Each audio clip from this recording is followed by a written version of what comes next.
இப்போது திமுக அவங்களுடைய கூட்டணி கட்சி இருந்துச்சு. அவங்க கெசெட்ல நோட்டிபிகேஷன் கொண்டு வரதுக்கு எத்தனை வருடம் அப்போ இருக்கிற அம்மா அவர்கள் போராடினாங்க. இதுல யாருக்கு மாநிலங்கள் இதுல எதுவும் செய்ய முடியாது. அங்க காங்கிரஸ் இருந்தாலும் யார் இருந்தாலும் அங்க வந்து அவங்களுடைய ஒரே முடிவு ஒன்று என்ன இருக்கு, ஒருமித்த கணத்தாக. கர்நாடக அரசு வந்து சன்னிதானம் பண்ணிட்டு இருக்கு. இதை வந்து பேச்சுவார்த்தை மூலமா வழிக்கு கொண்டு வரணும் அப்படின்னு சொல்லிட்டு தவக அரசு முயற்சி பண்றது வந்து மடமைத்தனம் அப்படின்னு சொல்லி சீமான் வந்து சொல்லியிருக்காரு. இல்ல நம்ம தான் சொல்லிட்டோமே, இதுல என்ன பொசிஷன் இருக்கு, நம்ம லீகலா உச்சநீதிமன்றம் மூலமாகத்தான் நம்ம அணுக முடியும். கடந்த காலங்கள்ல தொடர்ந்து நீதிமன்றம் இல்ல, கண்டிப்பா நமக்கு இருக்கிற ஒரே ஆப்ஷன் ஏன் ஒண்ணும் இல்ல, ஒரு கெசெட்ல நோட்டிபிகேஷன் 2007 வந்ததை நம்ம கெசெட்ல அப்ப திமுக அவங்களுடைய கூட்டணி கட்சி இருந்துச்சு. அவங்க கெசெட்ல நோட்டிபிகேஷன் கொண்டு வரதுக்கு எத்தனை வருடம் அப்ப இருக்கிற அம்மா அவர்கள் போராடினாங்க.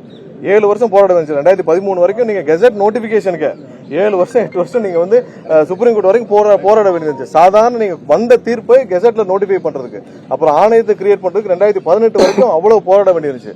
சோ இந்த இன்டர்ஸ்டேட் இஷ்யூல இது மாதிரியான வேலைகள் தான் நடக்குது. இதுக்காவது ஒன்றிய அரசு இதுல யாரு அரசு தானே சார் இப்ப இருக்கு, காங்கிரஸ் உங்க தோழமை கட்சி தானே சார், அழகா பேசலாமே.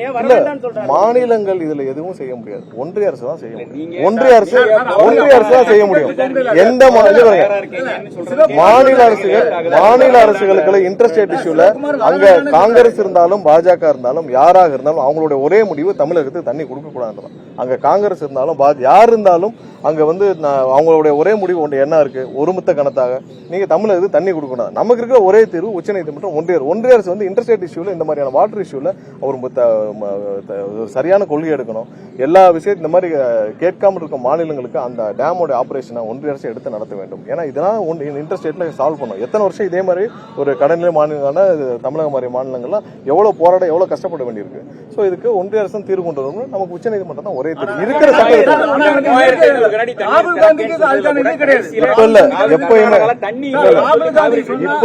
எப்பயுமே ஒரே கொஸ்டின் தான் கேட்கிறேன். ஒரே அன்புமணி என்ன சொல்றாருன்னா, ராகுல் காந்தி சொன்னார்னா தண்ணி வந்துரும் அப்படின்னா அன்புமணி சொல்றாரு.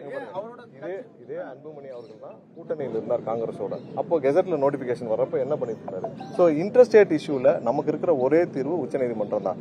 நாங்க கர்நாடகாவில் எந்த அரசு இருந்தாலும் அவங்களுடைய ஒரே குறிக்கோள் தமிழக தண்ணி கொடுக்கணும். ஒரே வார்த்தையில் சொல்லி முடிச்சிடாங்க. நமக்கு இதை தான் பண்ண முடியும். இதுல என்ன செய்யணுமோ அதை கண்டிப்பா. அனைத்து கட்சி கூட்டத்திற்கு வாய்ப்பு இருக்கா சார்? அனைத்து கட்சி கூட்டத்திற்கு வாய்ப்பு இருக்கா தமிழ்நாட்டில்?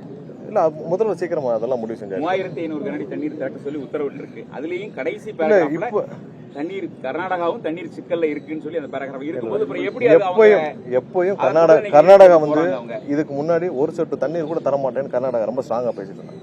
எப்பவும் கர்நாடகால எந்த அரசு இருந்தாலும் அவங்களோட ஒரே குறிக்கோள் தமிழகத்துக்கு தண்ணீர் கொடுக்க கூடாதுதான். அவங்க எப்போ இருப்பாங்க. இதுக்கு முறையான தீர்வு நம்ம லீகலா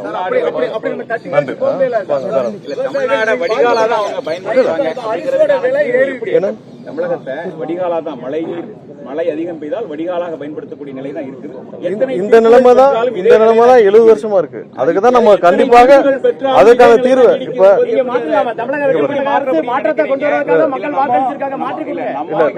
சொல்றது உங்களுக்கு புரியுதுல, நான் சொல்றது உங்களுக்கு புரியுதுல நண்பர்கள், உங்களுக்கு நான் சொல்றது உங்களுக்கு புரியுதுல. நமக்கு இருக்கான என்ன ஆப்ஷன் இருக்குன்னு நம்ம சொல்லிட்டோம். அந்த ஆப்ஷன் படி தான் நம்ம போக போறோம். அதுக்கான முடிவுகள் கண்டிப்பாக முதல் எடுத்து விரைவாக வாய்ப்பு இருக்கா சார்?